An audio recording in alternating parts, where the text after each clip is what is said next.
Welcome back. Well, this is a huge week in high school football in the state of South Dakota. The playoffs start. Yep, the regular season finished up on Thursday night, and starting next Tuesday, 5 classes get started. Now, 5 of the 7 classes, that's the new thing in high school football this year, 7 classes of football. So that's a lot of playoff games to be played and a lot of champions at the end of the playoffs coming up in just a couple weeks. And then let's take a look at what your predictions are, starting in the 9-man classes. Well, let's start with 9AA. This is a class where there's really no clear favorite at the top. All season long, we've been looking at Arlington and Garrettson, 2 teams that have been undefeated.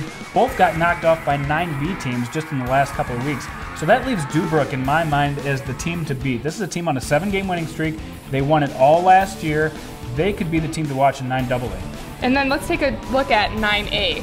9A is the one class where, again, you don't have a clear favorite. The number 1 seed, actually, is Loyola Frederick. They've quietly gone undefeated this year. Only had 1 game where that was even really close.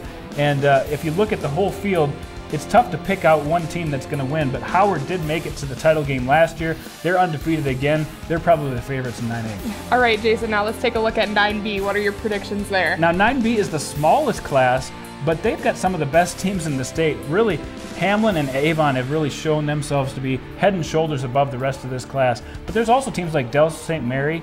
That's a team that just 2 weeks ago beat a number 1 team in 9AA. So there's a few contenders in this field. A lot of good first-round matchups. But in the end, I think Hamlin and Avon are the 2 teams to beat. All right, now let's take it to the 11-man classes, starting with 11B. 11B is going to be the most fun of all 7 classes.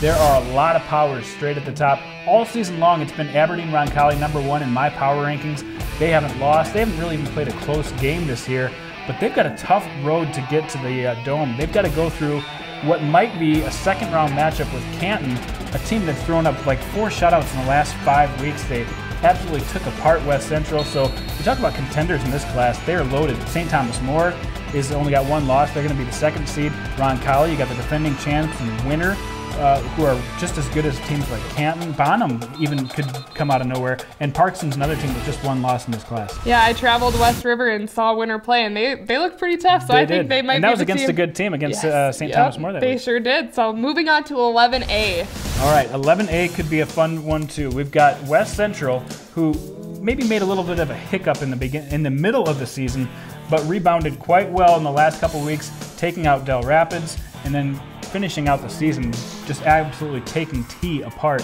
and that was an impressive win for them. So I think they're in that top echelon, along with Madison, a team that's gone undefeated, the only undefeated team in 11A, and they just got done winning the basketball title last year.